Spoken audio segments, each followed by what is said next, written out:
Propuse,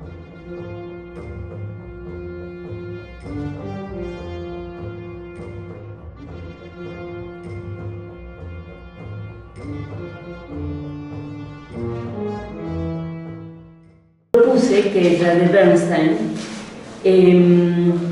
es una lectura que espero que hayan tenido oportunidad de revisarla. Es muy rica, muy interesante, porque aunque de alguna manera, por el propio título, que se los leo nuevamente, las políticas carcelarias representan la justicia de género, la trata de mujeres en los circuitos neoliberales del crimen, el sexo y el abuso. Bueno, aunque en algún sentido el meollo de la investigación de la autora se centra en el debate sobre la interpretación que se hace de esta problemática, que es la de la trata de personas, y cómo está imbricada en un determinado momento el tipo de interpretación y el tipo de abordaje en términos políticos y comunicacionales con temas relativos a la sexualización, podríamos decir, del tema. Es un hecho que, siendo ese el meollo del artículo, da ocasión a que la autora haga todo un abordaje muy integral de lo que serían pues toda una serie de variables, de procesos que en términos epocales estamos viviendo, de procesos que tienen que ver con las repercusiones de un determinado tipo de modelo político-económico, como en este caso es el neoliberal. No les digo completamente.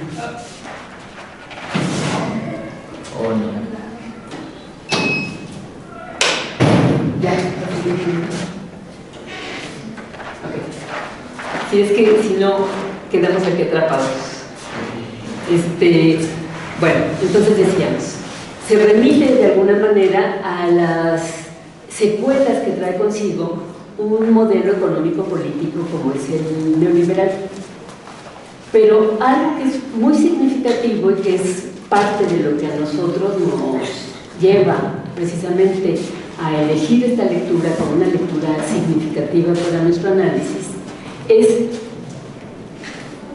algo que yo supongo que a ustedes les ha llamado la atención, y si no, les debería llamar la atención, que es el hecho de que se pueden estar discutiendo los temas más diversos que nos aquejan hoy día, y pareciera que el tema del género y del sexo está permanentemente presente en muchos de los debates, ¿sí? Recuerdo que en algún otro momento discutíamos todo este tema de el arribo de un número cada vez mayor de mujeres al campo laboral en aras de completar el ingreso familiar, que cada vez los salarios son más precarios, etc. Y surgía de alguna manera la cuestión relativa a ¿qué pasa con este cambio de roles? En el sentido de que, bueno, pues eso puede estar implicando que ya se dedique el mismo tiempo a las tareas de cuidado de los hijos o cosas por el estilo, y entonces la interpretación de toda una serie de problemáticas respecto a lo que representa la no dedicación de tiempo completo a los hijos y las formas en que puede repercutir, no solamente en términos individuales, sino en términos sociales. O sea, de alguna manera es como si una cuestión económica, como que el salario familiar ya no sea suficiente y sea uno de los motivos, no el único, pero uno de los motivos por los que las mujeres pues acceden a ese ámbito laboral para de alguna manera tener ingresos que complementen precisamente esos requerimientos y la solución de esas necesidades familiares, en automático es interpretado respecto a el abandono de sus tareas naturales, de sus responsabilidades naturales, de manera que las secuelas que socialmente puede tener este tipo de proceso, en automático es codificado acorde con lo que es el discurso tradicional de los roles de género. Bueno, eso por decir una cuestión. Pero todo el tema que va abordando la autora pues nos remite, entre otras cosas, a temas, podríamos decir, que son omnipresentes hoy día. No hay charla en la que el tema del crimen, de la inseguridad, de la violencia, etcétera, no esté presente. Y de manera muy significativa, no exclusiva, porque las formas de violencia son múltiples y las víctimas también, ¿sí? Pero de manera muy consistente en términos cuantitativos y cualitativos, el tema género está allí de por medio. O sea, como muchos de estos crímenes son crímenes sexuales que están afectando en sus distintas modalidades y grados, a través del acoso, a través de la exclusión, a través de la violencia incluso ya más contundente, que puede ser en algunos casos la violencia física, que no siempre es la más contundente, porque la violencia simbólica puede ser tan destructiva como la física. Pero bueno, a lo que voy es a que efectivamente son temas que están permanentemente en nuestro foco de atención. No importa cuál sea nuestra postura ideológica política, no importa cuál sea nuestro perfil genérico, etario, o sea, viejos, jóvenes, todo el mundo parece que estamos preocupados justamente por ese tipo de cuestión. Y entonces, una de las cosas que nosotros nos tendríamos que preguntar es ¿qué tantos elementos concursan en que haya este tipo de escenario que parece tan descompuesto? Pero al mismo tiempo, ¿qué tantos factores están en juego para que se tematice a nivel del debate público, a nivel del manejo mediático, etcétera, como un tema central que focaliza nuestra atención? ¿Sí? Entonces, aquí hay toda una serie de temas que son muy relevantes, porque de alguna manera a lo que nos estarían llevando, tal como lo mencionábamos a propósito del temario, es ¿cuál es el tipo de crisis a la que nos estaríamos enfrentando? Ya hemos insistido en clases anteriores sobre lo que serían las implicaciones de un modelo político-económico como el neoliberal. Y entre ellas, justamente a lo que nos hemos remitido es, pues, a programas, por ejemplo, de ajuste estructural que han implicado el que se reduzca la inversión de los recursos públicos en políticas sociales.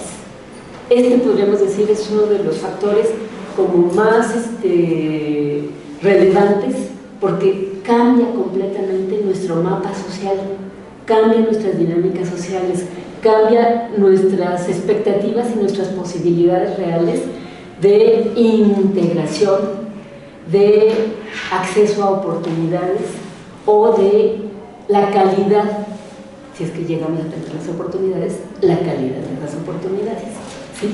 Porque habrá quien pues viva de manera, podríamos decir, recurrente y sistemática la condición del desempleo, y que probablemente por su propio perfil educativo, sus habilidades comprobadas o no comprobadas, etcétera, sea muy remoto, que pueda ser inserto o integrado al campo laboral, pongamos por caso, ¿sí? O sea, en países como el nuestro, en donde hay tanto rezago en términos educativos, sociales, culturales, etcétera, sabemos que hay anchas franjas de la población que parecen ser los eternos excluidos, ¿sí? O sea, todas las personas que vemos en las esquinas pidiendo una limosna, lavando un vidrio, o cosas semejantes, de alguna manera lo que nos están mostrando es cómo el cerco que plantea este modelo es de tal índole que difícilmente podríamos concebir, aunque nos parezca absolutamente repudiable el hecho, que puedan conseguir integrarse, por ejemplo, a un mercado laboral en sentido estricto. O a cualquier otro tipo de oportunidades en términos educativos, o que lleguen a tener acceso al sistema de salud o cosas semejantes. Pero al mismo tiempo sabemos que puede haber otras tantas sectores sociales o franjas de la población que logran integrarse, pero en unas condiciones absolutamente desfavorables. Y que ya lo hemos mencionado, ¿no?, al pasar en varias de las clases. O sea, trabajos informales, trabajos mal pagados, trabajos inestables, etcétera, inseguros y así sucesivamente. Entonces, en ese sentido, lo que nosotros podríamos decir es, parte de nuestro mapa social se ve afectado porque algo que caracteriza justamente a este modelo económico-político es lo que se suele llamar, en términos analíticos, una forma de gobernanza, ahorita lo explico, a través de la precarización. Cuando nosotros estamos hablando de gobernanza, y no estamos hablando de forma de gobierno, no sé si perciban ustedes la diferencia, o si tengan así intuitivamente alguna noción de esto.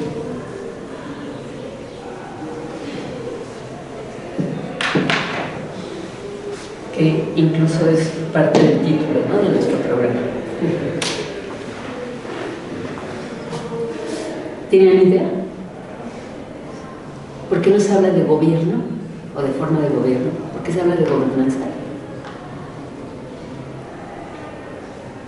A ver, intuitivamente, si no lo saben así, fehacientemente. A ver, adelante. Bueno, yo siento que gobernanza siempre está unado a un gobernante, ¿no? O sea, que no hay como tanto voz del pueblo, democracia, sino que es la mejor manera de dominar a ese pueblo, de alguna manera. O sea, que todas las voces se den una voz. Claro. Sí, digo, el propio término, incluso gobierno, sin que le pusiéramos ningún tipo de declinación, de alguna manera lo que nos está remitiendo es a una forma de conducción, que efectivamente es una forma de conducción que puede estar a cargo, si estamos en países presidencialistas, pues de una figura que en este caso es el Poder Ejecutivo, aunque no exclusiva, sino que va acompañada de lo que serían los otros poderes o cosa por el estilo. Y efectivamente se trata por ser una forma de relación política, una forma de relación asimétrica, en el sentido de que alguien gobierna, alguien decide, alguien conduce, alguien mandata y los otros obedecemos, que en este caso seríamos los gobernados, ¿sí? Si nosotros partimos de formas de gobierno democrático-liberales, el que alguien decida se supone que es acorde con el marco de la ley. O sea, son atribuciones que legal y legítimamente se le han concedido a ese personaje político o a ese equipo político, ¿sí? En ese sentido no es que sea algo arbitrario o algo deleznable en cuanto tal. Si nosotros pensamos que somos sociedades masivas, tan complejas, etcétera, pues el hecho de que entre todos tratáramos de ponernos de acuerdo de cómo decidir ciertos asuntos o cómo resolver ciertos problemas, pues podría parecer algo así como inalcanzable. Y entonces parece que en términos incluso de reducción de complejidad conviene que sean nuestros representantes en un ámbito mucho más reducido los que conduzcan y decidan en nuestro nombre. No les cierres completamente. Y entonces, de alguna manera, lo que nosotros veríamos allí es, sí, se trata de una forma de conducción. Pero cuando estamos hablando de gobernanza, estamos hablando de algo en específico. Cuando nosotros estamos, una vez más, hablando de un gobierno, por ejemplo, democrático-liberal, de alguna forma lo que nosotros diríamos es, pues se pasa por todo lo que son estos procesos formalmente establecidos, legales y legítimos, que pueden ser los propios de un sistema de representación. Entonces, pues hay procesos electorales, se cumplen ciertas reglas técnicas que tienen que ser muy puntuales para que de alguna manera los resultados sean aceptados, podemos decir, por las partes que formamos o nos integramos a esa dinámica, a ese juego, por así decirlo, político, y se da por sentado, así sea en la teoría, se da por sentado teóricamente que quien nos conduce ha sido elegido de manera legal, ¿sí? Y que su conducción, en la medida en que se apega cabalmente a las leyes establecidas, no solamente es una conducción legal, sino es una conducción legítima. Bueno, pero de acuerdo con los principios del modelo democrático liberal, se supone que nosotros, en calidad de ciudadanos y ciudadanas, ¿sí?, tenemos derechos a pedir cuentas, a observar a nuestros gobernantes, a exigir transparencia, a que se nos explique por qué se toman ciertas decisiones, incluso hacer críticas fehacientes porque están llevando a cabo una conducción que no cumple con este tipo de criterios, y eventualmente en algunos sistemas pues puede haber, por ejemplo, la posibilidad de que nosotros como gobernados estemos en condiciones de remover a alguien de sus funciones a través de un televisito, a través de principios también legales, ¿no?, que de alguna manera establecen esa posibilidad.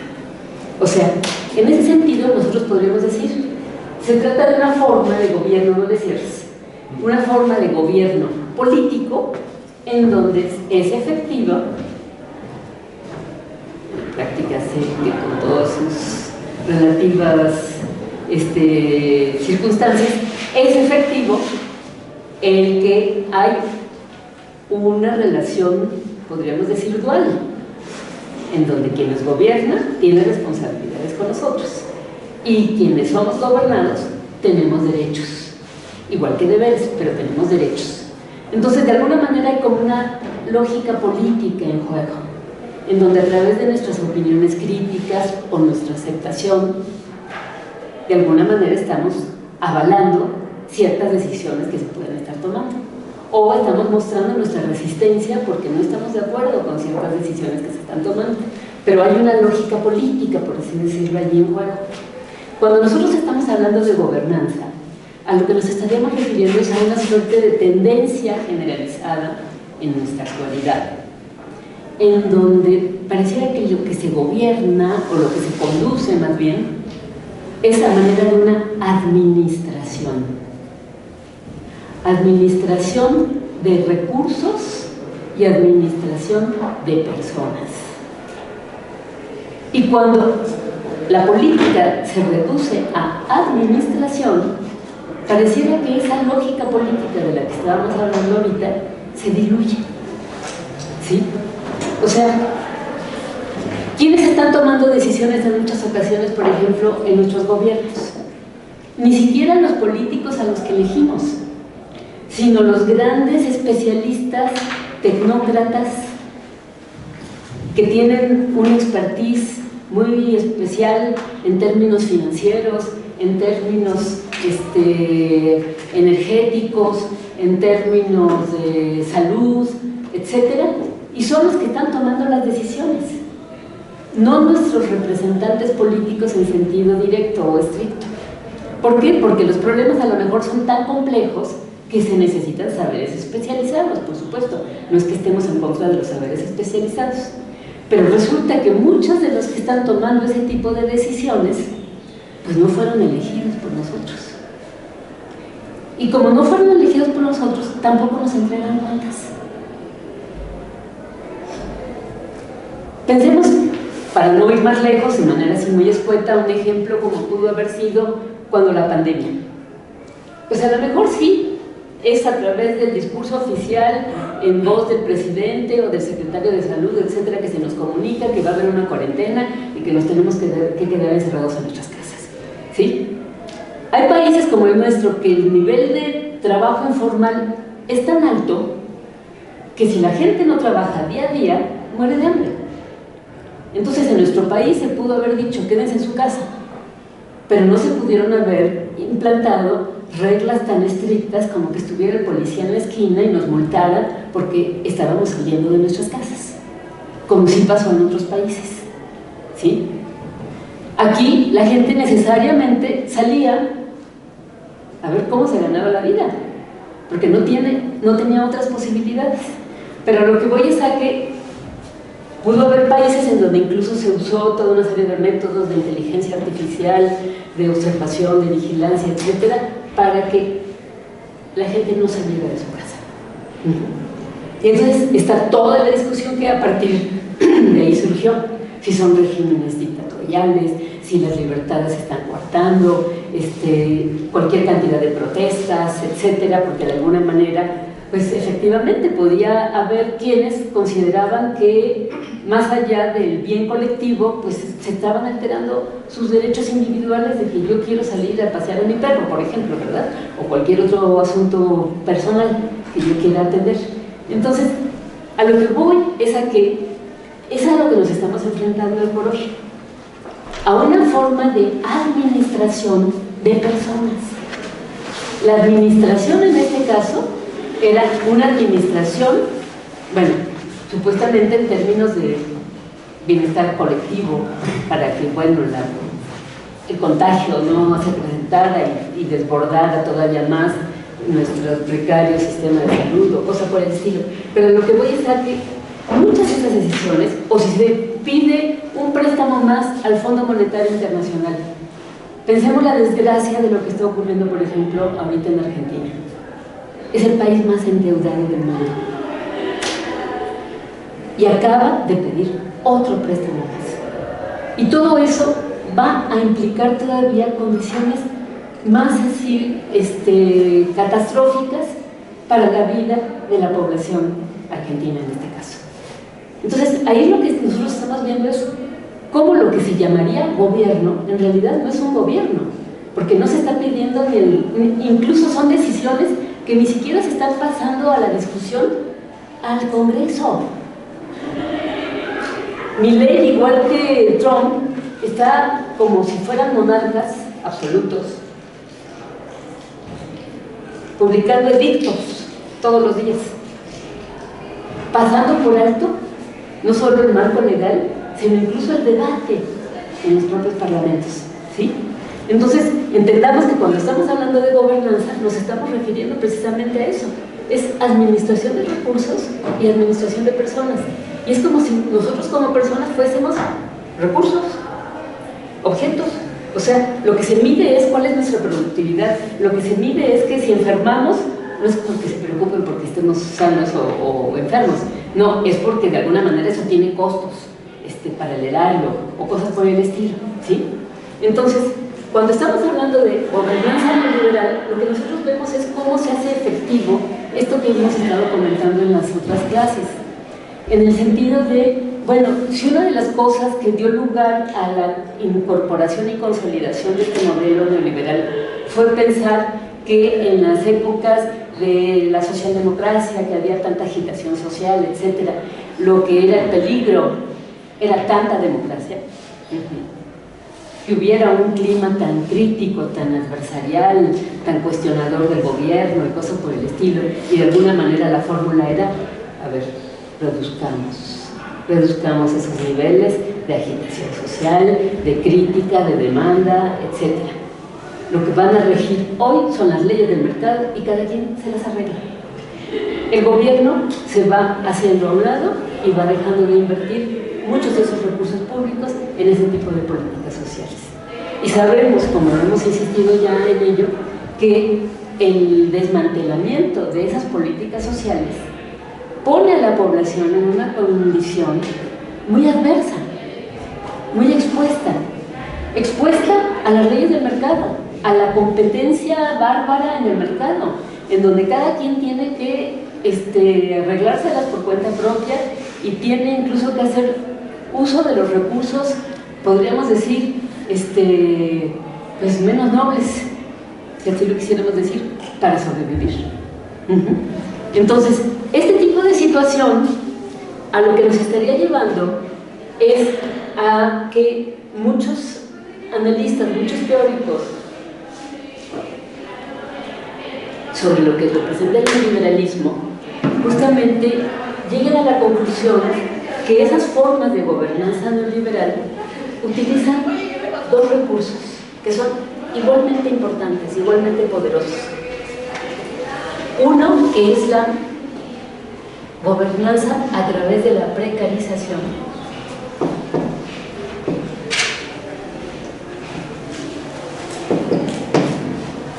Y la otra, a través de políticas de control.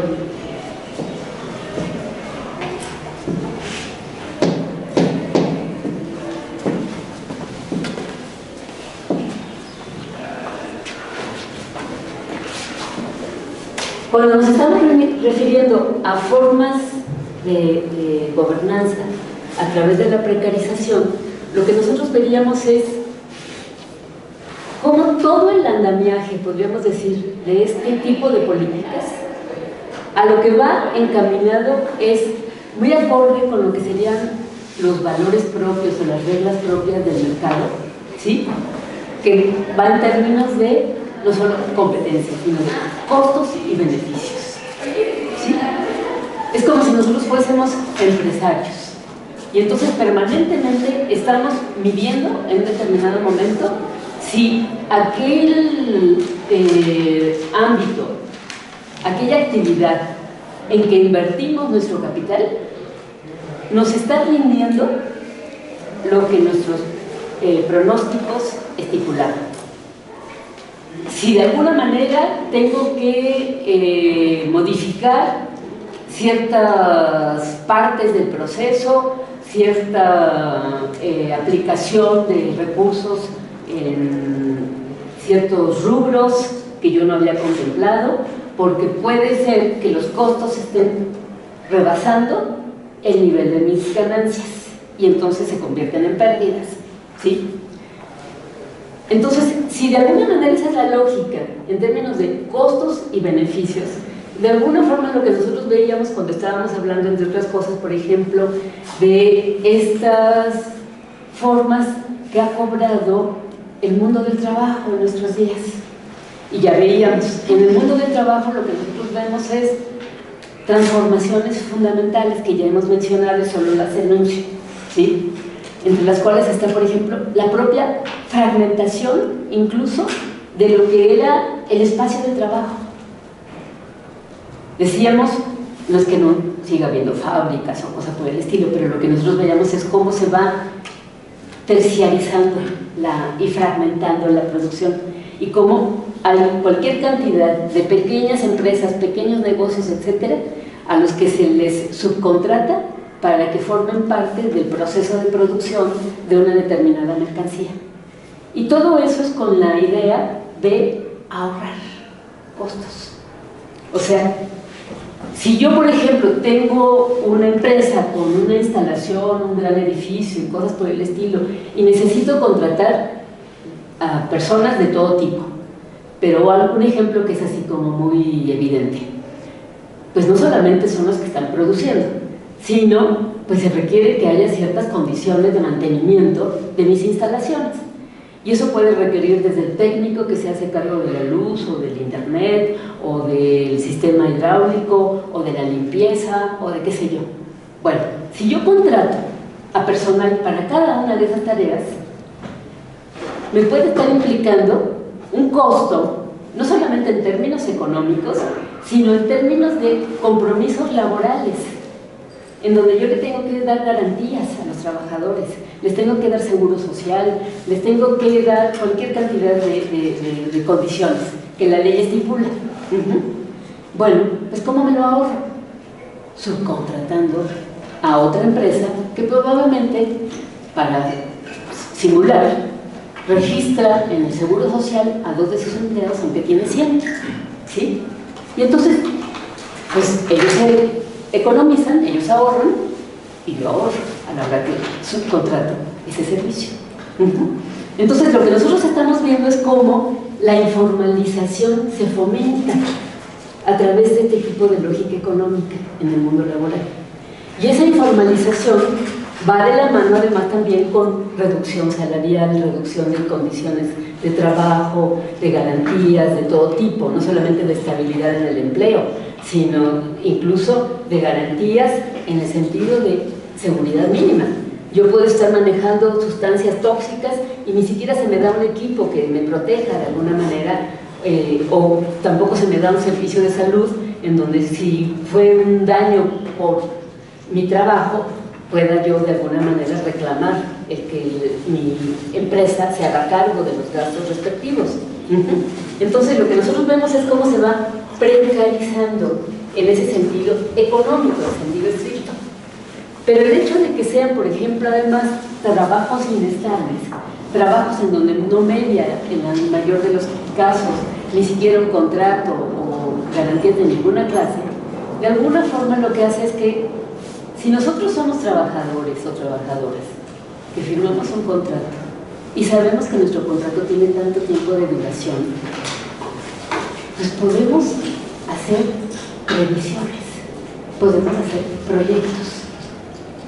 Yo puedo, por ejemplo, calcular que a lo mejor si ahorro un poco, calculando el tiempo que voy a tener el contrato vigente, si ahorro un poco, pues a lo mejor me puedo comprar una motocicleta para poder llegar a mi trabajo.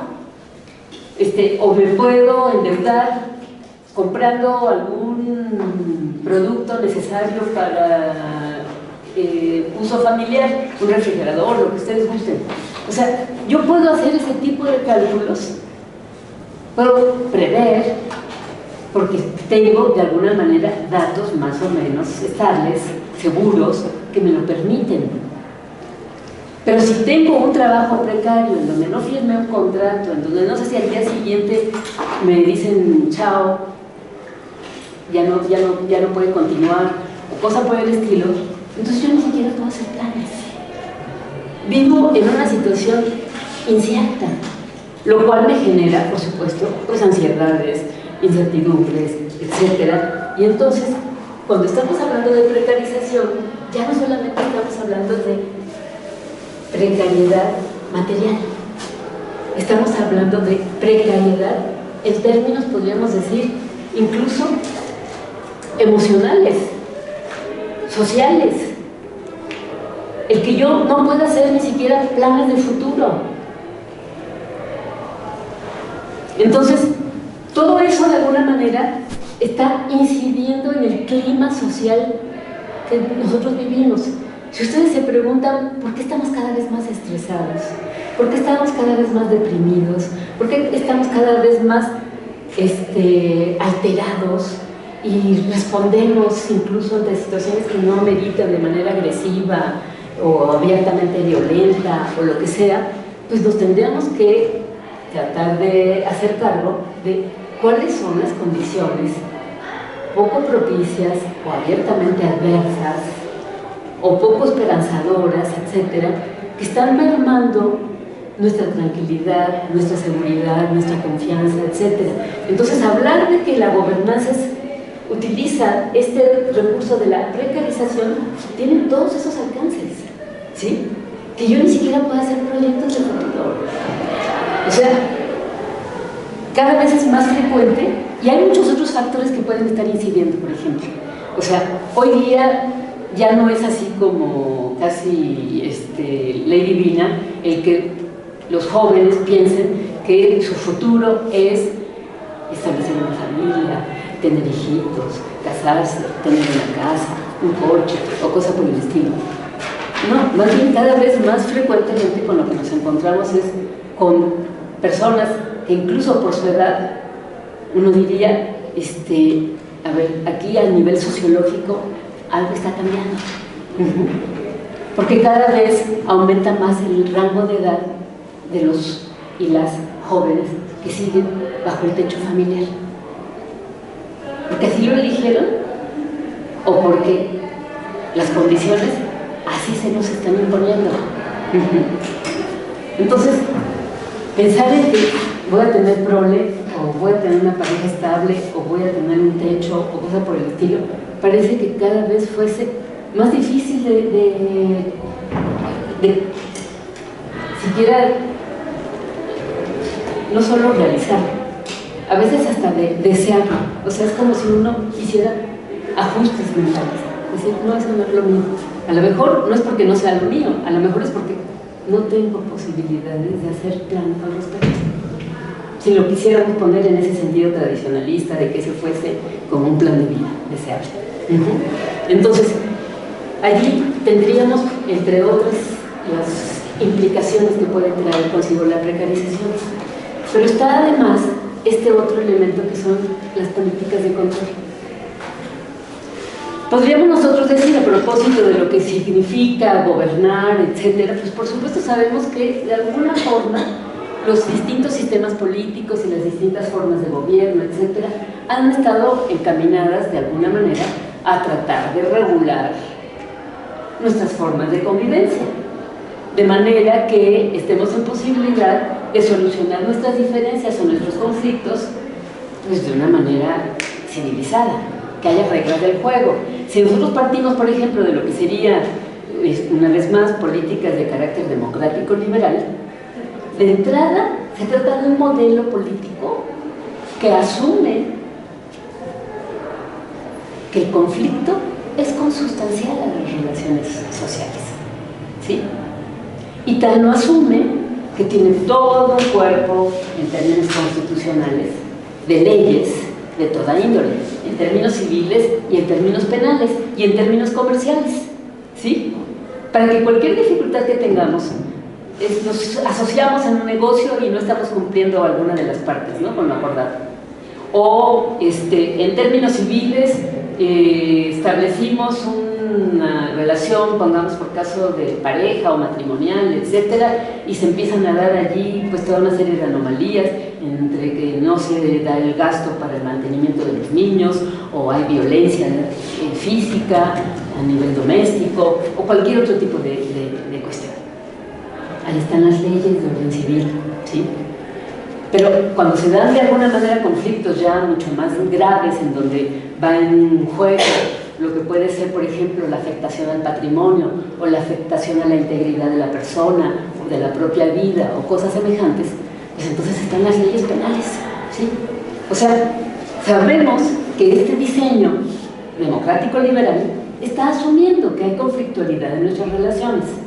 Y en ese sentido, pues se conjuga con toda una serie de recursos precisamente para tratar de mediar, dirimir, juzgar en términos de una justicia retributiva, compensatoria, etcétera, en donde se sanciona a quien delinque y se compensa al afectado o afectada por ese tipo de situación. En ese sentido podríamos decir, cualquier tipo de política, por supuesto que lo que está buscando es que haya marcos regulatorios que controlen lo que puede ser nuestras formas de convivencia, nuestras formas de vida. Eso es, podríamos decir, parte de la historia de la humanidad, en donde cualquier comunidad pequeña, grande, desarrollada, primitiva, lo que sea, tiene sus recursos. Y esos recursos, si nos vamos a etapas históricas mucho más añejas, pues podrían haber sido de alguna manera tradiciones, costumbres que eran vigiladas por los mayores o por cierto tipo de autoridades en las que la comunidad les depositaba su confianza o cosas por el estilo. O en nuestros estados modernos contemporáneos, pues todo es andamiaje, por ejemplo, legal, y las autoridades respectivas, que serían las encargadas de aplicar precisamente ese tipo de leyes. Entonces, no nos tendríamos que asustar de que haya políticas de control, porque eso va de la mano. Es más, nosotros podríamos ser muy libertarios, muy anarquistas, muy lo que nos queramos, ¿sí? Y podríamos decir, no es que eso atenta contra nuestras libertades, pero resulta que cuando el ejercicio de nuestras libertades se ve obstruida por otros, o los otros se ven dañados porque yo estoy ejerciendo mis libertades, allí a lo mejor reparamos en el hecho de que sí, más vale que haya reglas claras en el juego y que haya quien vigile el cumplimiento de esas reglas. Entonces, en ese sentido, uno se podría preguntar, ¿y qué es lo específico dentro de lo que es el modelo neoliberal? Y eso es lo que nosotros tendríamos precisamente que considerar.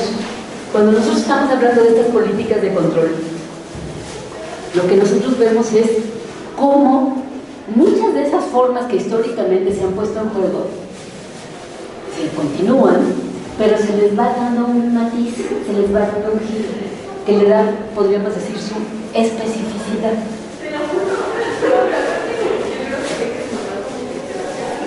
Pensemos, por ejemplo,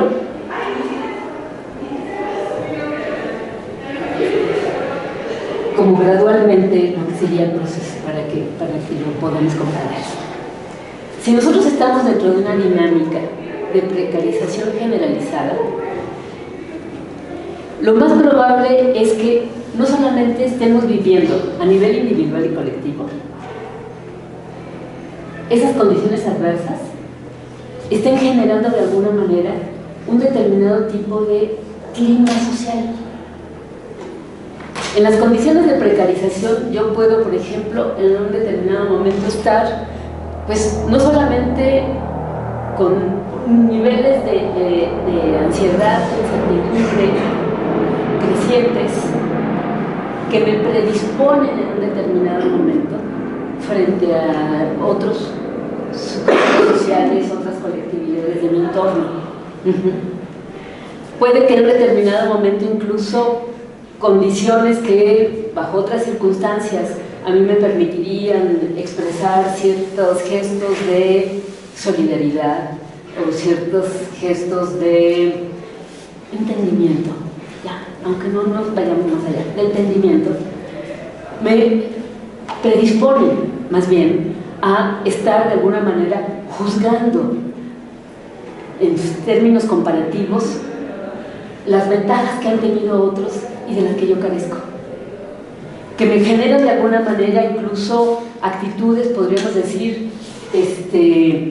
para quienes están viendo favorecidos, actitudes ventajosas, en donde de manera arbitraria yo impongo mis reglas y mis prioridades, etcétera, frente a otros, o quienes están en la situación adversa, precaria, yo de alguna manera genero también reacciones, podríamos decir, que pueden ser reacciones de resentimiento, agresivas, etc.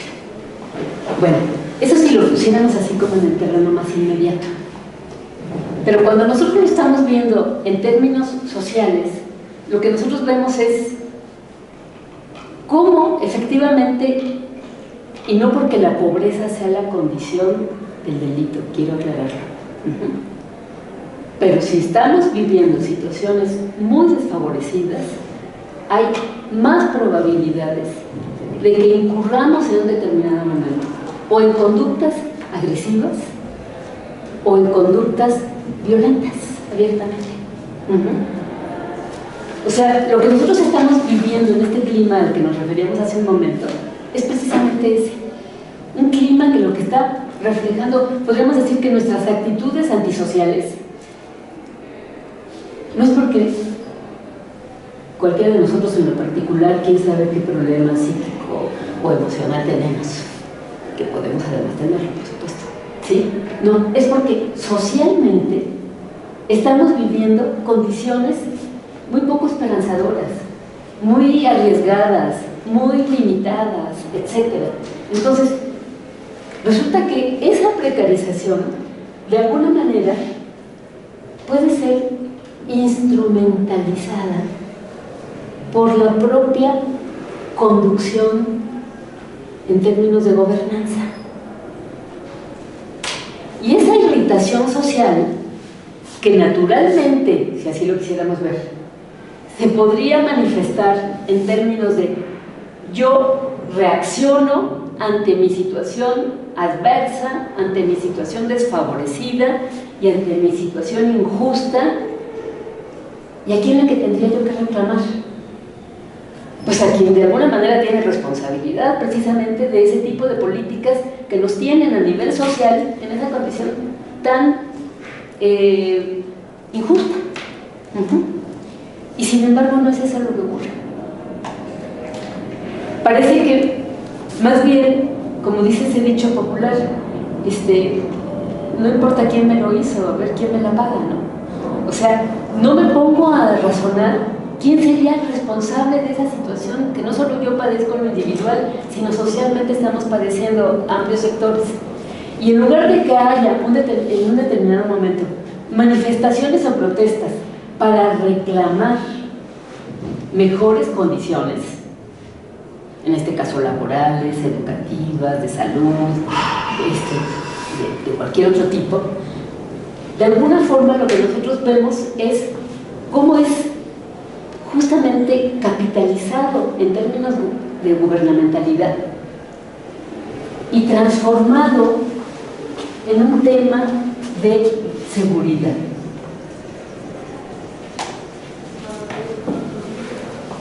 que es de lo que nos empieza a hablar la autora precisamente, claro está. No es la única, hay muchos otros desarrollos muy interesantes al respecto. Pero justamente una de las cosas que se estarían planteando es cómo a nivel del discurso, no solo oficial, sino a nivel de los propios medios de comunicación, en una especie como de sintonía, de sinergia, ¿sí? Lo que empieza a proliferar es el discurso de la inseguridad. Lo que nunca se pone en discusión o a discusión es que la inseguridad esté provocada porque hay condiciones tan precarias de vida.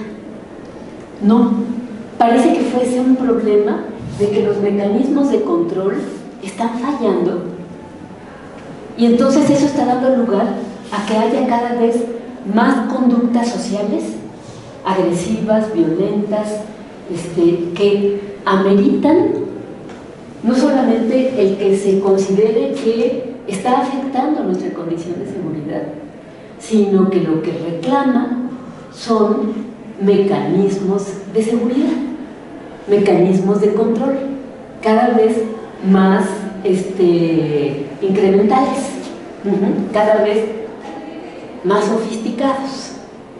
Entonces, bueno, lo que nosotros vemos, por ejemplo, como grandes anuncios, como grandes medidas, y no hay signo político de gobierno alguno que se salve. A mí me parece que el gobierno de Clara Brugada, no dudo que es un gobierno de izquierda, que es una mujer que su trayectoria la avala, que tiene una preocupación social convencida y muchas otras cosas que podríamos decir. Salvo mejor opinión, por supuesto, de ustedes. Pero, pues uno de los grandes anuncios que hizo no hace muchas semanas fue el número de cámaras de vigilancia que se van a instalar a lo largo de toda la Ciudad de México. ¿Sí?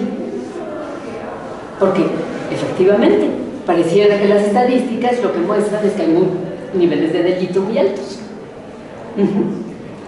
O sea, es como, no importando cuál sea el signo ideológico, centrar en esa misma lógica, en la lógica de que algo está fallando en las políticas de control y entonces lo que hay que generar son mecanismos de seguridad cada vez más puntuales, más rigurosos, etcétera, y que pueden ser a través de esos mecanismos, como pueden ser las cámaras de seguridad conectadas a su vez con centrales, donde gente especializada está vigilando y está reportando y está tratando de comunicar con las fuerzas de seguridad del orden para que intervengan y cosas por el estilo, o pueden ser cosas mucho más simples si se quiere, pero a lo que voy es a cómo se va incrementando, y entonces de alguna manera lo que nosotros vemos es no solamente que dentro de la lógica de gubernamentalidad neoliberal el tema de seguridad parece tener como la atención centralizada, cómo esto se incrementa y se repite a través de los medios de comunicación. O sea, ¿ustedes oyen noticieros? ¿Dónde se informa?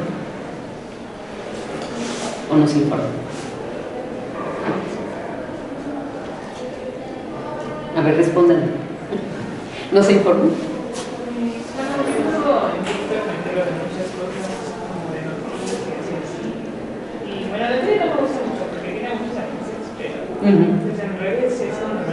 Y de las noticias que recibes o lees, ¿cuáles son las así que predominantes? Bueno, siento que no sé qué puede pasar así, las más violentas,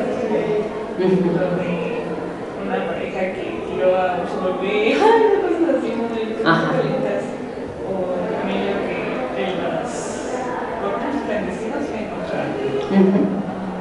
Y ese tipo de noticias. Exacto. Y supongo que es más o menos lo que les pasa a todos, ¿no? O sea, no dudo que vean cosas muy divertidas y que se baila y brinca y hace no sé qué soy, cosas por el estilo que a ustedes les atrae. Pero si ustedes ven el flujo de información, yo que veo de todo, veo noticieros, compro periódico impreso de la generación antepasada, etcétera, porque a mí me sigue gustando leer el periódico.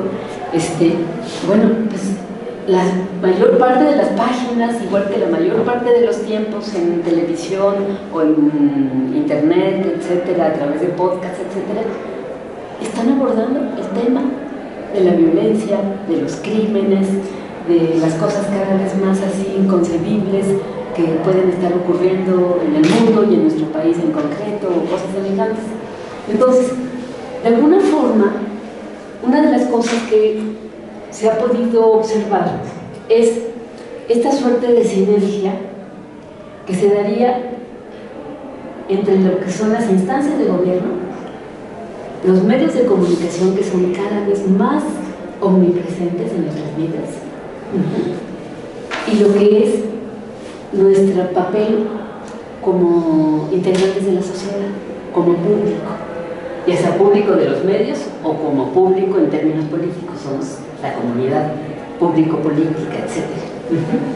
Y lo que nosotros vemos es que al ser tan recurrente, machacón, este tipo de contenidos, nosotros entramos en esa misma dinámica. Y en esa misma dinámica nos estamos planteando permanentemente los temas de nuestra propia seguridad. Todo el tiempo estamos de alguna manera con la inquietud de qué va a pasar en nuestro día. Tú, por ejemplo, antes de salir de tu casa, o ya que saliste de tu casa, ¿cuál es el tipo de inquietudes que te aquejan? Pues sobre todo si una va a regresar. O sea, es cada vez más frecuente, ¿no? Ese tipo de planteamiento. O sea, sé que voy a salir, lo que no sé es si voy a regresar o en qué condiciones voy a regresar, porque me puede pasar de todo en el camino. O sea, es como si de alguna manera estuviésemos inmersos precisamente en esta suerte como de ansiedad social, ¿sí? De que por toda una serie de condiciones pareciera que constatamos algo que también en términos sociológicos, psicológicos, filosóficos, etcétera, se ha trabajado mucho y se ha analizado y que hoy está muy presente en nuestros desarrollos teóricos, que es el tema de la vulnerabilidad. Entonces, por ejemplo, entre otras muchas autoras, Judith Butler habla del tema de la vulnerabilidad. Y el tema de la vulnerabilidad lo plantea incluso en distintos registros, por así decirlo. Hay una parte en donde podríamos decir que ontológicamente los seres humanos somos seres vulnerables, ¿sí? Por muchas razones, incluso hasta por la prematuridad de nuestras formas de nacimiento. A diferencia de cualquier otra especie animal, en donde a los pocos segundos el animalito ya se tiene en pie y cosas por el estilo, pues a nosotros pueden pasar 2 o 3 años en donde pues está por verse si lo logramos y si tenemos así como de alguna manera posibilidad de razonamiento que nos permite autoprotegernos, lo cual no suele ser el caso. Tengo un sobrino que estuvo 2 días en urgencias porque pensó que era una golosina y se tomó un medicamento que era dulce. Bueno, o sea, lo que nosotros estamos viendo permanentemente es esa condición de vulnerabilidad. Y una de las cosas que, por ejemplo, plantea la propia Judith Butler es cómo el constatar esa condición ontológica de que somos vulnerables es parte de lo que explica la relevancia de nuestra socialización. Sabemos que nos necesitamos unos a otros. Sabemos la importancia de lo que es crear vínculos, de lo que es conservar esos vínculos, etcétera, justamente para ello. Bueno, para sobrevivir, para tener una calidad de vida o cosas por el estilo. Pero hay formas de vulneración, de vulnerabilidad, que tienen que ver con toda una serie de factores externos, entre los cuales pueden estar no solo los riesgos naturales a los que nos exponemos, etcétera, sino estas condiciones sociales, socioeconómicas, sociopolíticas, en las que estamos inmersos de alguna manera hoy por hoy. Y que efectivamente hace que cuando hay indicios que prenden alarmas de lo que es ese sentimiento de vulnerabilidad, pues nuestra primera reacción es ¿cómo nos protegemos? ¿O cómo exigimos a nuestros gobernantes que nos protejan? Y ahí es donde viene esa sinergia de la que les hablaba hace un momento. En términos gubernamentales, parece que se explota justamente el tema de la inseguridad. Se crea, pero al mismo tiempo se explota. Y se crea porque la propia precarización hace que a nivel social haya un clima, podríamos decir, antisocial, de conductas antisociales, en donde todo el mundo estamos en competencia, todo el mundo estamos con reservas, todo el mundo estamos desconfiados unos de otros, etc. Entonces, lo que nosotros vemos es cómo esta forma de gubernamentalidad crea inseguridad y al mismo tiempo explota esa inseguridad. ¿Y cuál es la forma en que explota esa inseguridad? Pues justamente tocando esas fibras sensibles de lo que puede ser esa suerte de ánimo angustiante, ¿sí?, de necesito protección.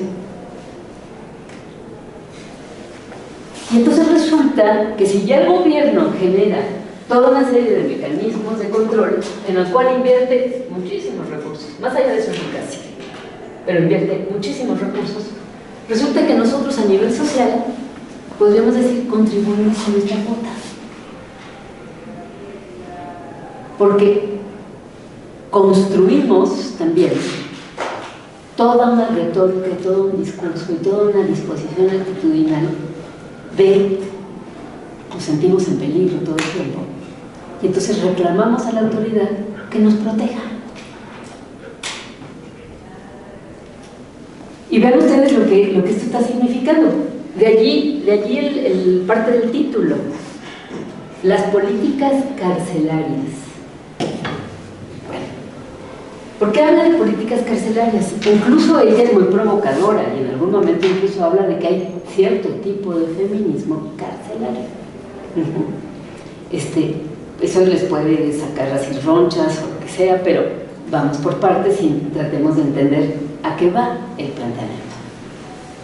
Cuando se está hablando de políticas carcelarias, de alguna forma lo que nos estaría diciendo es el discurso oficial, el discurso de los medios y el discurso de la sociedad parece que de repente confluyeran en un mismo canal y lo que estuviesen planteando permanentemente es no solo que cada vez haya más mecanismos a través de los cuales se nos proteja, sino que además esos mecanismos cada vez sean a nivel de las sanciones a quienes nos atacan, nos amenazan, nos violentan, etcétera, sean de manera punitiva sometidos a control.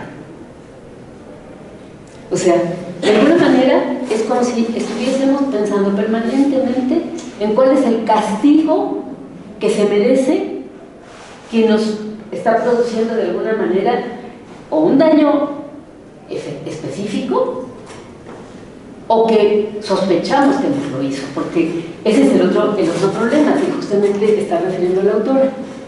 Lo que nosotros estamos constatando hoy día cada vez más son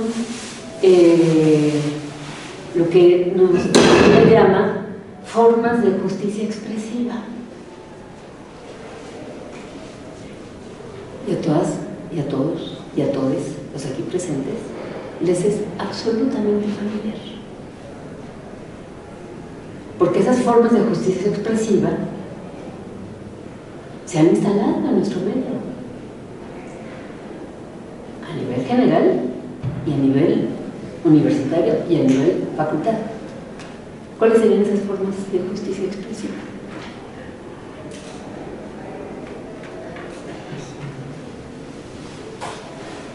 A ver, ¿no se escucha? Las funas. Bueno, viviendo los tendederos. Los tendederos. O todo que corre a través de las redes, ¿no? En donde yo denuncio,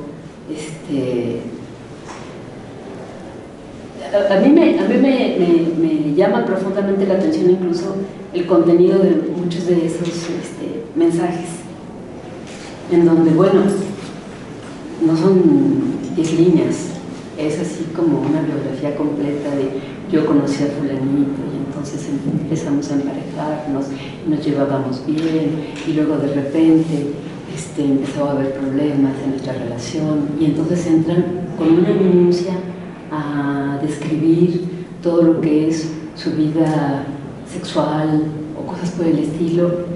O sea, es muy llamativo, ¿sí? Yo no sé si a ustedes les llama la atención o no les llama la atención. A ver, díganme un sí o no. Quiero saber qué piensan. Sí. Pues es que es raro porque justo sí llama la atención. Ajá.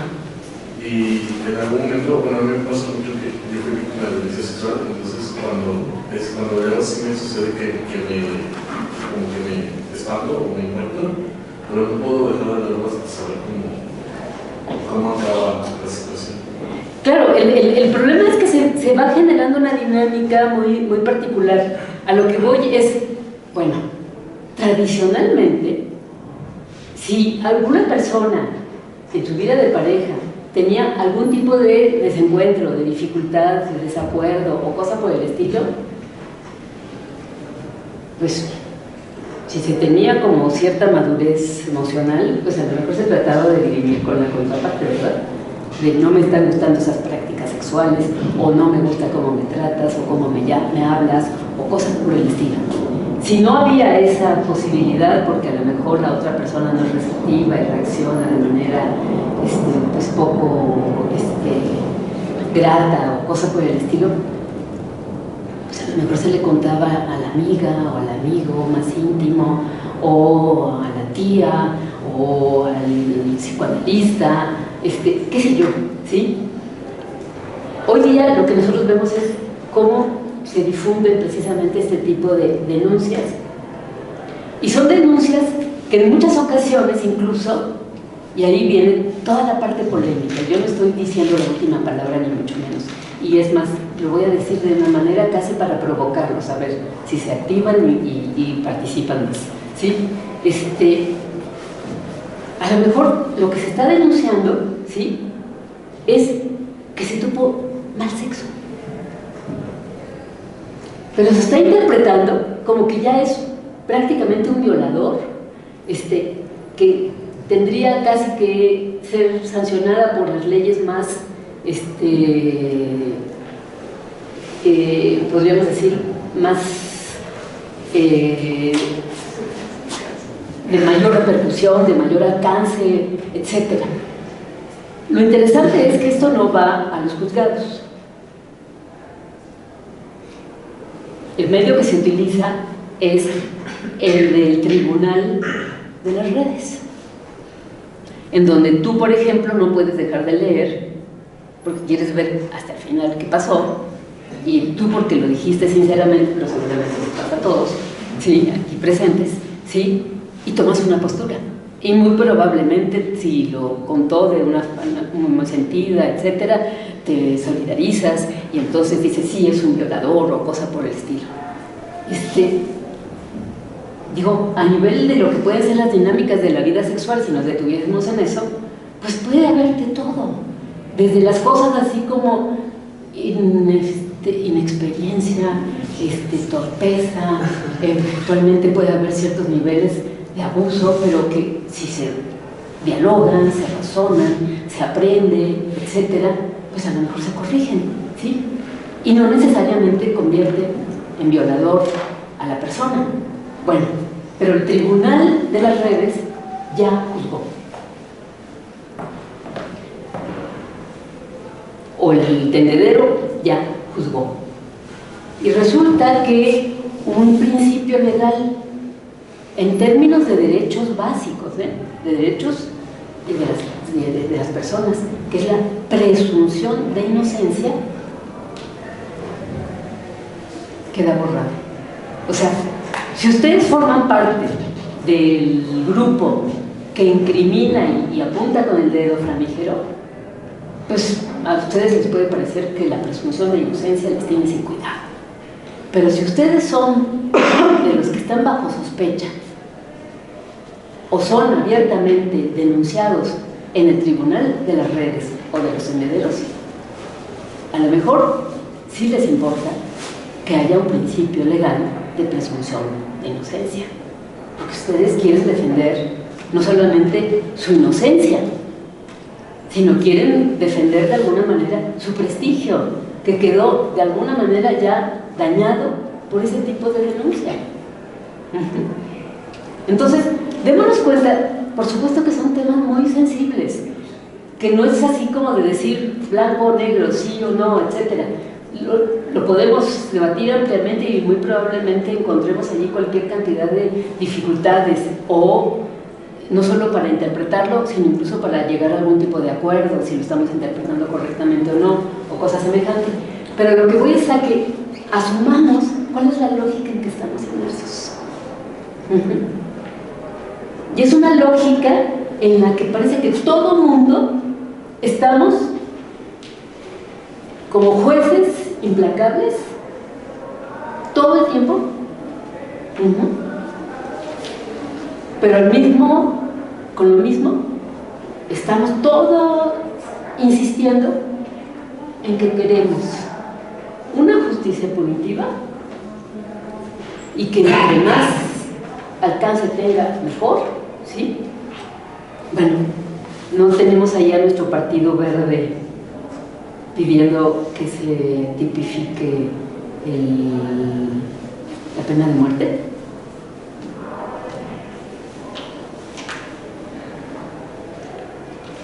O ustedes hacen a través de los medios que se enteren de cosas. Seguramente han escuchado que salta algún tema al debate público porque pasó algún hecho pues perturbador o qué sé yo, y todo el mundo se pronuncia. Es que el ejército tendría que intervenir, es que la policía tendría que castigar, es que le tendrían que dar cadena perpetua. O sea, ¿de qué nos está hablando ese tipo de reacción generalizada? De lo que nos está hablando es de que parece que lo que permea nuestro clima, nuestro entorno, es un clima de incertidumbre, es un clima de ansiedad social, es un clima de miedo. Y si lo pusiéramos así en abstracto, un ser vivo que está sujeto a una condición de riesgo, de miedo, ¿qué es lo que hace? A ver, se los pongo en nivel de etología. Si ustedes están en un cuarto cerrado y resulta que se metió un gato o una rata o el animal que ustedes quieran, y a ustedes les perturba su presencia y quieren que se salga y empiecen de alguna manera con el palo de la escoba o qué sé yo a tratar de sacarlo, y no hay punto de escape, o sea, porque si hay punto de escape, muy probablemente el animal huye. Pero si no hay punto de escape, ¿qué es lo que hace el animal?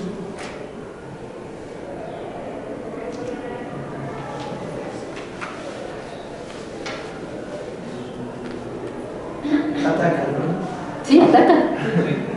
Ataca, exactamente. O sea, pero resulta que aunque nosotros seamos así una especie del otro mundo y todo lo que nos creemos que somos, hay partes muy básicas de nuestra economía de emociones, de nuestra economía psicológica, etcétera, que ante situaciones que nos ponen precisamente en esas circunstancias de que vivimos como gran riesgo, como gran miedo, como gran inseguridad, etcétera, reaccionamos. Y nuestra reacción es exigirle al gobierno que nos proteja. Que haya no solamente cuerpos de seguridad cada vez más acabados, que haya más cárceles y que haya más leyes que de manera punitiva castiguen y de la manera más severa posible. Entonces, resulta que es el cóctel pues, más desastroso en el que podemos estar inmersos, ¿no? Con este tipo de gobernanza. Y cómo nosotros como sociedad estamos contribuyendo a ello. Sí. Yo quiero extender una reflexión, o sea, no sé si voy por el lado correcto, pero me parece importante también pensar como esta necesidad como de recurrir a la acción punitiva también viene de una cultura de violencia en el que pareciera que el acto educativo, la forma de civilizar, en esta idea de civilización, de civilización moderna, es necesario como que el golpe, el sometimiento e incluso la humillación. Pienso en ello un poco que tanto comparte raíz en un hecho colonial en que todo este sistema llega y se instaura a partir de este momento de conquista y que precisamente ese proceso de catequesis y de civilización fue a través también de mucha violencia, fue a través de masacre, fue a través de castigo. Y pues nada, si bien el punitivismo no es algo que haya nacido aquí, ¿qué tanto? Pues sí, precisamente tiene un poco de raíz, al menos en esta parte, a partir de estos instantes, procesos, y eso, ¿no? Como ha sido transhistórico hasta el día. Claro. Mira, por supuesto que no podemos descartar que en este tipo de reacciones sociales haya un cierto sello de algunas de estas experiencias históricas que son las que tú en este caso estarías puntualizando, de lo que es nuestra experiencia histórica del país colonizado o cosa por el estilo, sin descartar que efectivamente ello pueda hacer también su labor, pueda darle su sello o su matiz a este tipo de reacciones. Podríamos decir que hay algo que trasciende incluso lo que podrían ser esas experiencias históricas puntuales y que puede tener que ver, si lo quieres analizar desde una perspectiva antropológica, etológica, psicológica, que puede tener que ver con cierto tipo de factores que en términos de nuestra especie se ponen en juego, porque la autora nos está hablando del punitivismo y sus ejemplos son Estados Unidos. Allí de qué colonizaje estaríamos hablando. Digo, por sí, ya se sabe que fue colonia inglesa, lo que tú quieras, pero no tiene nada que ver la experiencia de ser miembros de una colonia en donde el imperio era Inglaterra, porque fueron prácticamente personas que vinieron acá y a lo mejor se sometieron en su momento a cierto tipo de aranceles abusivos que implantaba el reino británico, cosas por el estilo, y que bueno, dio lugar a toda la revolución de independencia, sí, pero no había sanciones como las que nosotros podríamos haber experimentado a nivel de población diezmada que se vio de alguna manera sometida por esta política de evangelización. ¿Sí? Entonces, a lo que voy es a que, sin que lo descarten ni mucho menos, no necesariamente ese sería el factor más decisivo para tratar de entender este tipo de reacción generalizada a nivel social, porque lo que nosotros podemos ver, algunos de los autores que ella está refiriendo, por ejemplo, como el caso de este autor Bacon, pues es francés. O sea, lo que nosotros vemos es que a nivel global, muchas de nuestras sociedades, dado que además es hegemónico este modelo neoliberal, estamos viendo una riqueza constante en prácticamente casi todos los países. Entonces, allí de alguna manera, por eso, a propósito, les ponía yo el ejemplo etológico, de qué pasa con un animal que le estás de alguna manera acosando y que no le estás dando salida. hay una reacción agresiva. Y entonces en este caso lo que nosotros estamos diciendo es, en nuestro contexto adverso, por muchas razones que ya estuvimos detallando, ¿sí?, la reacción que hay es o conductas antisociales o conductas de miedo social que lo que claman es por protección. Y al clamar por protección es como si uno mismo se estuviese poniendo las cadenas, ¿sí? O sea, hay dos factores que resalta la autora que me parece que son muy atendibles, muy importantes como para que veamos el contraste. Ella lo que dice es, bueno, cuando de alguna manera prevalecía pues un clima socialdemócrata, progresista, etcétera, no es que no hubiera cárceles, y no es que no hubiera juicios, y no es que no hubiera delincuentes que fuesen apresados y juzgados y sancionados o cosas por el estilo, pero parecía que de alguna forma lo que se trataba de promover era una política carcelaria de rehabilitación.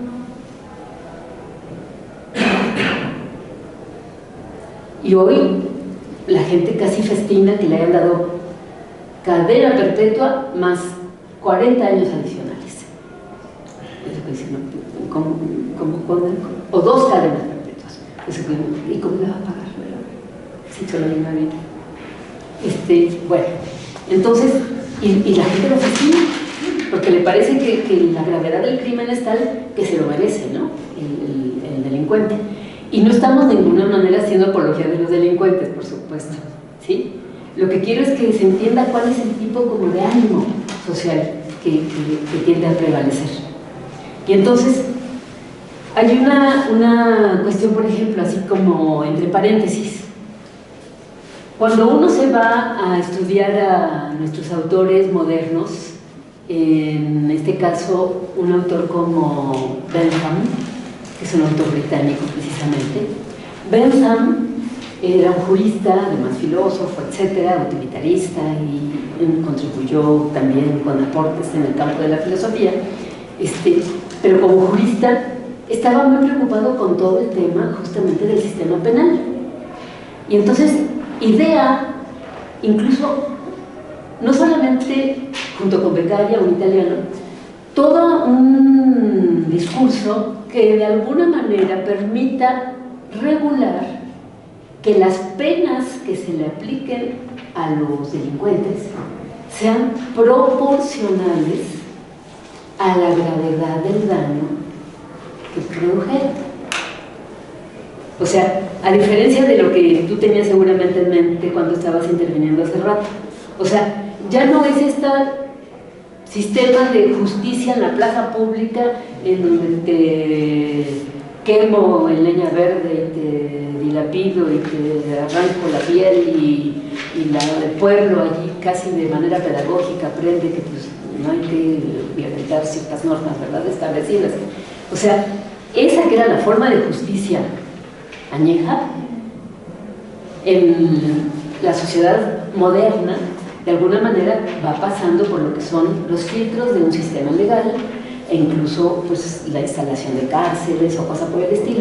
Bueno, pero eso no iba en consonancia con que los juicios que se hacían a los delincuentes fuesen juicios justos.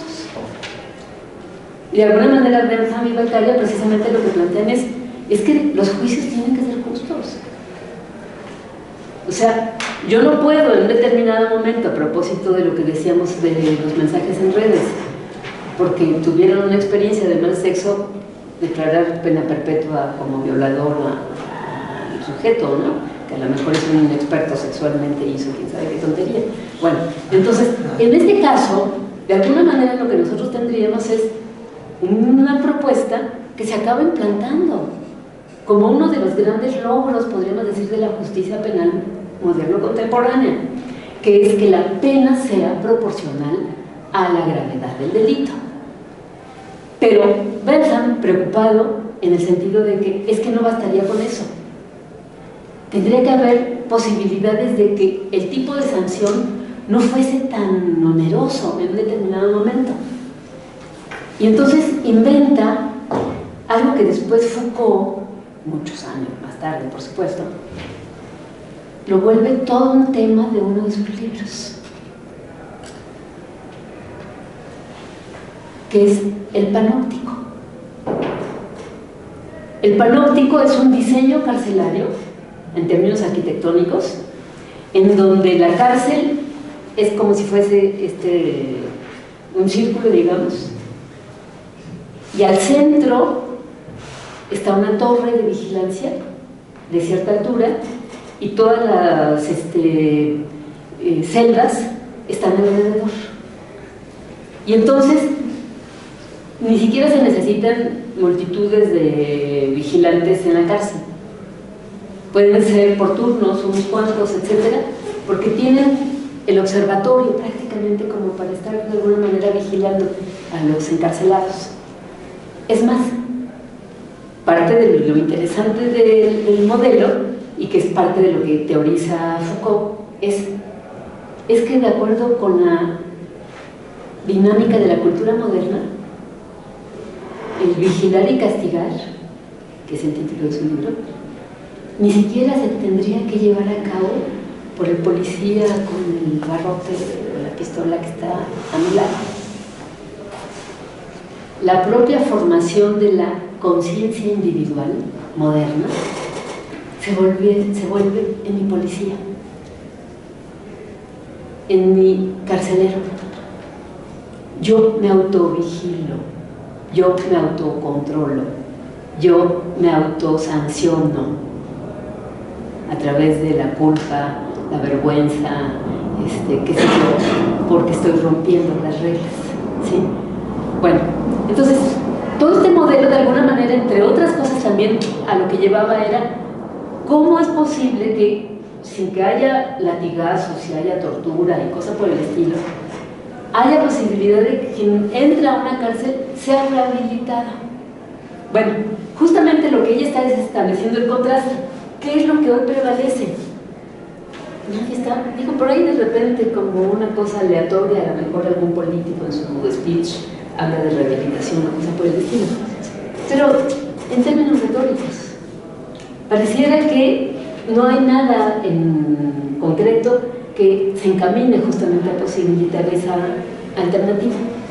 Y a nivel oficial y a nivel social, más bien habría como esta suerte de sintonía, ¿no?, de que haya los castigos y las penas más altas. Bueno, todo este asunto que permea prácticamente toda nuestra vida social contemporánea, lo que nos estaría mostrando en un determinado momento es cómo, y ese es un tema clásico, el que les voy a plantear ahorita,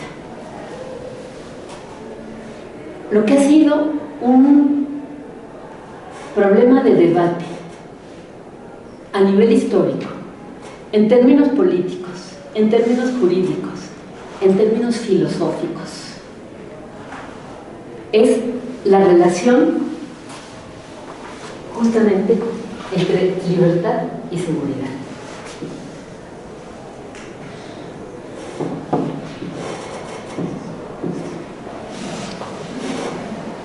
Si nosotros pensamos, por ejemplo, en todos los escritos de nuestros autores modernos, que de alguna manera compartirían todo un ideario liberal y nos hablan de cómo surgió la sociedad civil y cómo es que de estar en un estado de naturaleza pasamos a estar en un estado político, etc.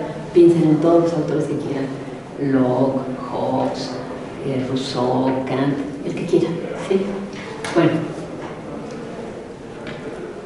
todos de alguna manera lo que se están planteando permanentemente es esa aparente disyuntiva o real disyuntiva.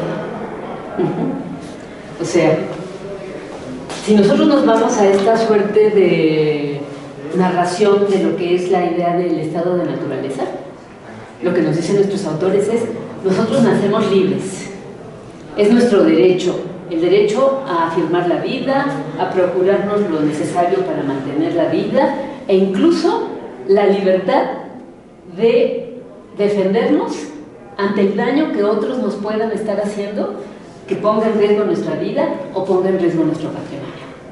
¿Sí? De alguna manera, la conclusión a la que llegan los autores es, efectivamente, la libertad. Somos portadores de un derecho natural, que es el de la libertad. Y de repente uno se pregunta, como se lo pregunta, por ejemplo, un Locke. Bueno, si somos seres racionales y sabemos y calculamos y nos procuramos la vida y qué sé yo, en el estado de naturaleza, ¿por qué sacrificamos esas libertades en el estado de naturaleza y pasamos a conformar o a formar parte de un estado político, de una sociedad civil? ¿Recuerdan qué es lo que responde Locke a este respecto? ¿No son de filosofía? ¿Alguien de filosofía? A ver. Sí, pero de lo que me acuerdo es para como asegurar las propiedades. Las propiedades, estoy leyendo, pero no. Claro, o sea, el gran problema es que si todos ejercemos nuestra libertad a plenitud, sin límite alguno, pues entonces nuestra seguridad está en riesgo permanentemente.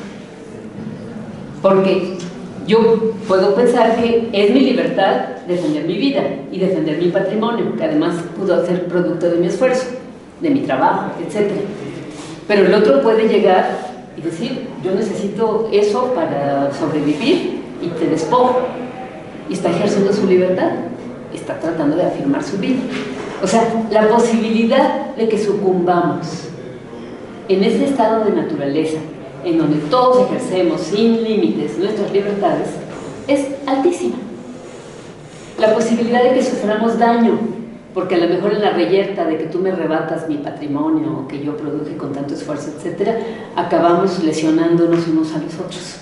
O sea, entramos no del estado de naturaleza, que pareciera así como todo armónico, etcétera, entramos al estado de guerra, de todos contra todos, porque estamos ejerciendo nuestra libertad. Entonces, porque somos sujetos racionales, es lo que calculan estos autores, porque somos sujetos racionales, colegimos que la única forma de salvaguardar la vida y el patrimonio es que nos asociemos y establezcamos normas consensuadas por las partes. Y esas normas consensuadas lo que establecerían es que el ejercicio de mi libertad, pues, tiene por límite el punto en donde el otro tiene el derecho a ejercer sus propias libertades. ¿Sí? Entonces, de alguna manera lo que nosotros veríamos es que en el estado civil o en el estado político justamente se establecen normas, leyes, etcétera, se reconocen autoridades para que se cumplan esas normas y de alguna forma estemos en posibilidad de seguridad, de tener condiciones de seguridad sin que eso conculque nuestras libertades. Pero sabemos perfectamente que eso es tensa, es una relación tensa. ¿Por qué? Porque yo ya no tengo una libertad limitada. Tengo una libertad limitada por lo que la ley establece y por la convivencia con la libertad del otro.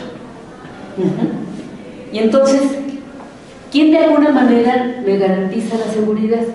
Pues la autoridad política, que va a aplicar la ley. Y entonces surge la gran cuestión que se plantean los pensadores liberales, que es, ok, quien gobierna me está garantizando mi seguridad, pero eso puede estar implicando el que se limite más de la cuenta mis libertades. Y entonces la gran pregunta que se plantean los liberales es, ¿y quién me protege de los que me protegen? ¿Sí se entiende el planteamiento? O sea, sí, yo necesito que haya una autoridad que me ofrezca y me garantice que me va a dar seguridad. Pero ¿cómo tengo yo la certeza de que no se va a extralimitar en el ejercicio de sus funciones?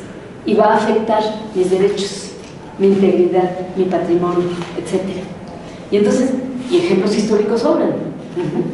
Entonces, de alguna manera lo que nosotros veríamos es cómo esta situación es una situación tensa en la que se va a procurar crear toda una serie de mecanismos que permitan más o menos un cierto equilibrio. Y ese cierto equilibrio lo que estaría implicando es que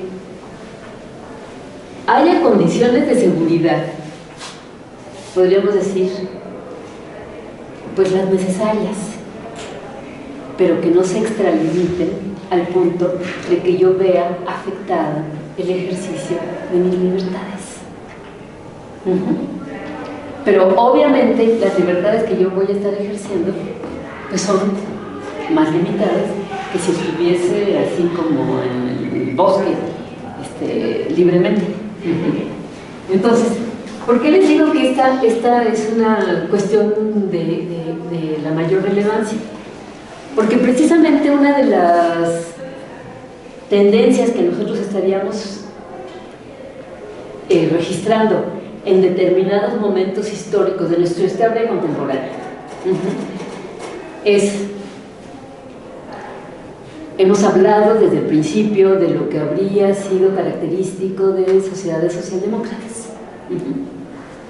Y de alguna manera dentro de las sociedades socialdemócratas, pues lo que habría habido es un impulso,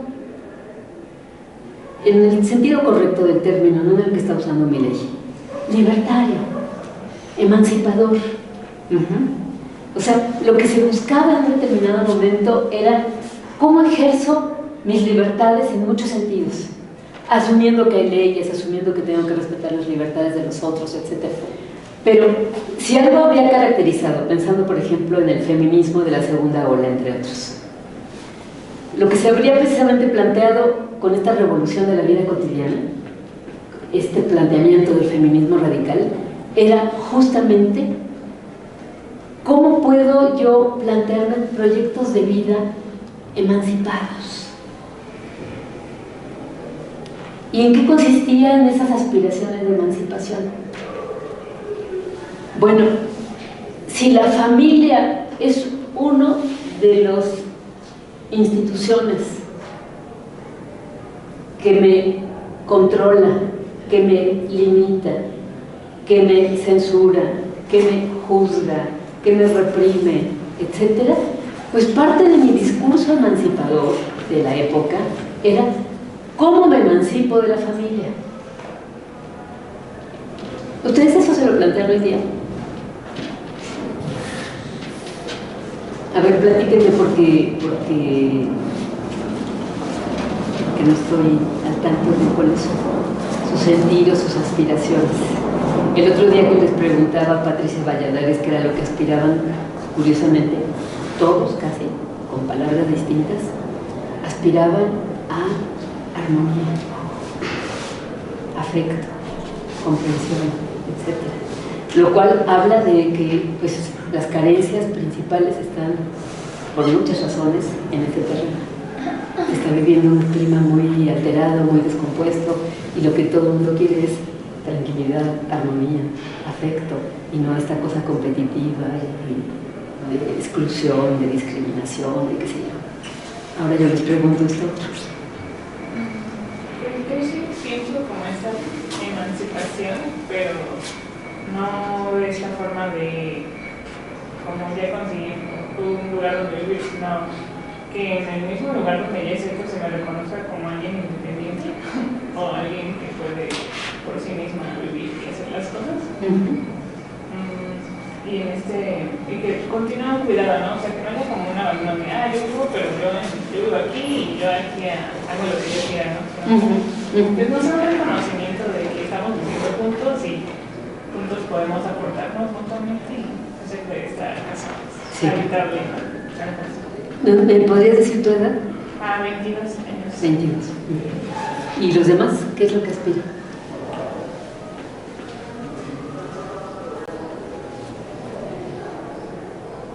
Bueno, no sé, en mi caso, o sea, sí, ¿no? Como que sí me gustaría, yo creo, como justo la idea como de tener un propio espacio y poder tomar las decisiones respecto a mi espacio. Pero pues sí, la verdad es que en la realidad pues se complica un poco, ¿no? Justo como por las situaciones económicas. Además yo soy como la menor de mis hermanas, ellos son como más grandes y yo ahorita estoy con mis padres, ahorita yo ellos están teniendo como problemas de salud, y si me imagino, ¿no? Como justo qué tal si los dejo y pensar que pues si al fin y al cabo me voy a salir y justo como que las rentas ya son muy altas y voy a estar como presionada, todo eso, y si yo me voy ellos también van a estar solos, y así es como, bueno, no tal vez como justo irse por hacer comunidad y estar junto con ellos y como buscar juntos un bienestar. Sí, son muy interesantes las dos respuestas que ustedes dieron. Ahorita hacemos algunos comentarios. Tú también querías intervenir. Sí, es que estaba pensando que creo que es un poco difícil, en mi caso en particular, pero sí me he planteado que para que un hogar creo que tenga como que mejores condiciones para todas las personas que están habitando el espacio, pues sí sería como desestructurar esta forma de jerarquía, que sea una jerarquía como casi nata o natural de la familia, ¿no? O sea, así tiene que ser. Entonces estaba pensando que incluso el compartir una casa, ahora la comparto con roomies y gracias al cielo nos llevamos muy bien. Me parece muy fuerte ver cómo esa jerarquía como que da un giro muy interesante, y entonces sobre esa misma línea me he puesto a pensar que a lo mejor no me gustaría vivir en algo que pudiera llamarse familia, ya no. Yo creo que no permite existir de la forma en la que creo que podríamos existir mejor. Claro, claro. ¿Alguien más quiere intervenir? Sí. Pues, es que justamente yo tengo una dinámica familiar, somos una familia moderna, pero en el sentido, creo que no hay sentido puro, pero no me gusta como que cualquier cosa que yo haga tengo que consultarla, ¿no? Con mi familia, porque yo tuve una situación de salud mental medio grave que terminó en el entrenamiento. Y de repente sí es como de, no me puedo echar un perro porque de inmediato es como de, no, ya está mal otra vez, ahora ¿qué tenemos que hacer como todos igual? Y es como solo estoy triste. O sea, solo se me puede evitar, o sea, no, como sobredimensionarlo. Y creo que a mí me gustaría evitar un poco de soledad, pero también como que cuestiono porque a mí me tocaría evitar solo, ¿no? O sea, porque yo tengo que resignarme como a esto si no puedo habitar como con una familia. O igual esta independencia económica es algo que sí anhelo, o una independencia de habitar en un lugar que yo pueda pagar, pero pues la verdad es que cada vez es algo mucho más lejano, ¿no? Y no sé si a todos les pasa, pero yo de repente siento como de, no, pues mejor lo he hecho otro piso, no otra casa. O sea, no salir de ello, ¿no? Claro, claro. Digo, a reserva de alguien más que quiera participar, a mí lo que me gustaría, aquí no se trata de hacer ningún juicio personal ni nada por el estilo, por supuesto, sino que de alguna manera lo visualicen casi ustedes como observadores del tipo de respuesta y del tipo de coyuntura a la que nos hemos estado refiriendo, y cómo de alguna manera pareciera que las alternativas que concebimos están como muy marcadas de alguna manera por el tipo de tendencia cultural prevaleciente, motivada en buena medida por estos factores que estábamos explicando. O sea, una de las cosas, por ejemplo, que refiere la autora es el hecho de cómo efectivamente en términos materiales, en términos económicos, parece como poco favorable el tipo de condiciones como para que uno se formule la posibilidad de un plan de vida distinto. O sea, ese pareciera ser un factor así crucial. Pero luego está el otro, en el sentido de que, bueno, sí, nosotros podemos decir, bueno, venimos de toda una tradición cultural en donde la familia es muy importante en nuestro país y cosas por el estilo, y claro que eso pesa.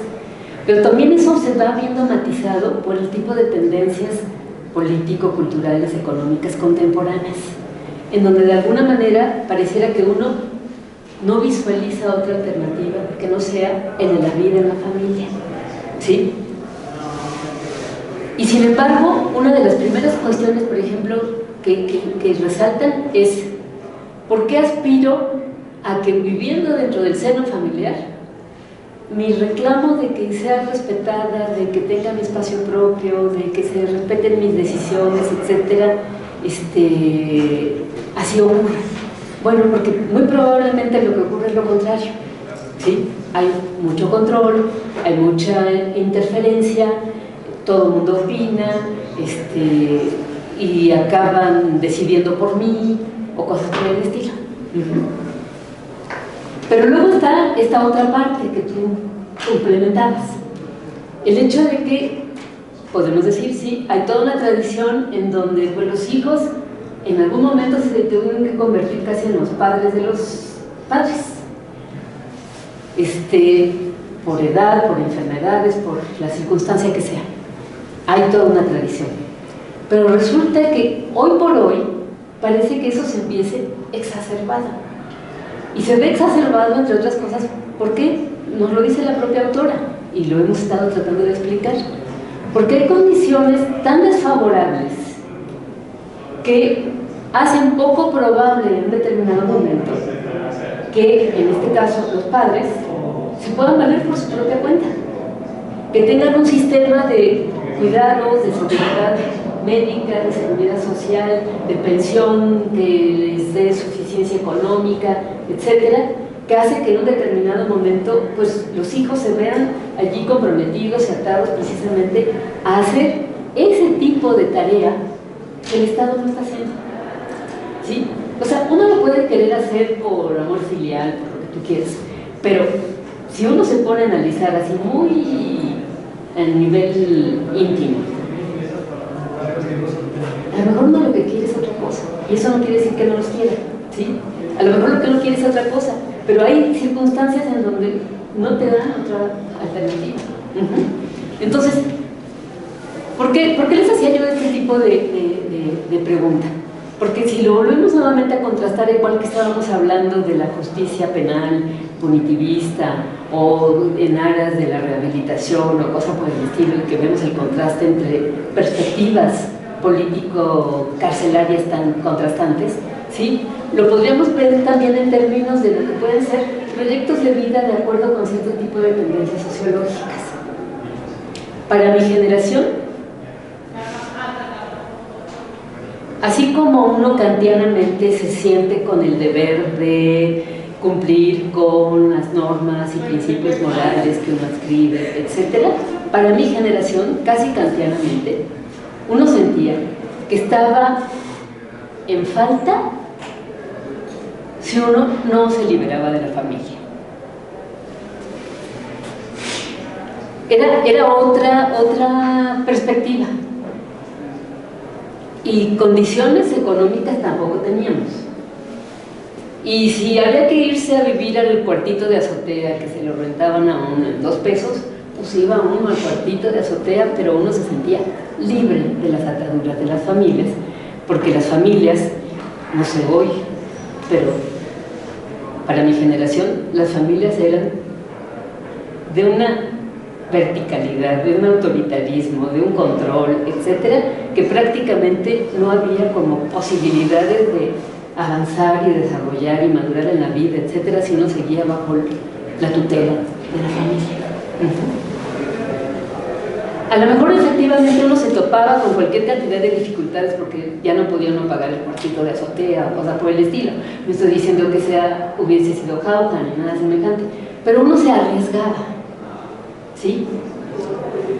Lo que nosotros estaríamos viendo hoy día es que tendencialmente como que el horizonte de vida pareciera que vuelve a poner en el centro de la vida de los jóvenes, que tendrían que estar pensando en otro proyecto de vida, en la vida en el seno familiar. Por todas estas razones, porque no hay condiciones económicas para que sea referente, y porque además el propio discurso político, al retirar todo lo que sería la inversión de políticas sociales, de alguna manera contribuye precisamente a restablecer el valor de la familia. O sea, las políticas contemporáneas esquilman a las familias, precarizan a las familias, pero al mismo tiempo, de manera totalmente tóxica e inesperada, instrumentaliza a las familias. Ahora resulta que las familias no solamente nos tienen que proveer, aunque estén precarizadas, sino que nos tienen que proteger, porque el mundo es totalmente inseguro y adverso.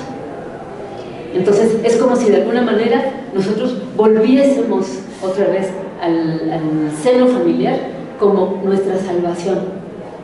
Y eso considerando que parte de lo que habría sido nuestras costumbres tradicionalistas, pues aquí todavía suele haber familias, lo que no necesariamente ocurre en otros países y en otras culturas. Pero una de las cosas que justamente estaría resaltando es, y aquí la autora creo que hace apuntes muy interesantes, o sea, cómo la familia aparece precisamente como el núcleo a través del cual se le tiene que dar salida a los rigores que la precarización plantea. ¿Y en qué sentido? En el sentido de que o la propia familia crea sus propias formas de negocios familiares para tratar de alguna manera que los distintos miembros de la familia puedan participar, contribuir y todos contribuyan a un gasto y a un sostenimiento de la propia familia, porque resulta que el sistema público no nos está respondiendo. Si los padres se enferman, todos los hijos tenemos que cooperar para ver cómo nos apoyamos, porque el sistema de salud o no tienen o el que hay es muy precario, ¿sí? Y así podríamos de alguna manera continuar con el asunto. Pero esa misma lugar que se le da a la familia de venir a procurar, de venir a proteger, a solidarizarse económicamente, también lo es en términos de esas políticas de control. La familia es así como la que nos acoge, la que nos rescata, la que nos defiende, etc. Pero uno de los rasgos, y con esto terminamos por ahora, uno de los rasgos que se estarían destacando aquí es qué es lo que se está promoviendo. No solamente una suerte de vuelta a valores tradicionalistas, sino una suerte de también vuelta y de valoración de carácter conservador. ¿O tienen ustedes unas familias muy librepensadoras en general? Pues no. O sea, de alguna manera el núcleo familiar pareciera que es así como una de sus misiones, preservar las buenas costumbres y cosas por el estilo. Entonces el legado, ¿no?, cultural, tradicionalista en general. Y entonces, de alguna forma, cuando la apuesta es por la familia, pues a lo que estamos entrando es a apostar por el conservadurismo. Porque las reglas que se ponen en la familia las podemos romper a cada rato, eso no está descartado, pero con todo el peso de la culpa, de que se nos recrimina, etcétera, porque estamos traicionando a la familia o la estamos haciendo pasar situaciones incómodas o adversas o cosas por el estilo. Entonces, lo que quiero que vean es todo el entramado que hay aquí en juego. El texto es muy rico, lo vamos a seguir analizando, les voy a proporcionar una lectura adicional y continuamos con estos temas la próxima sesión. ¿De acuerdo?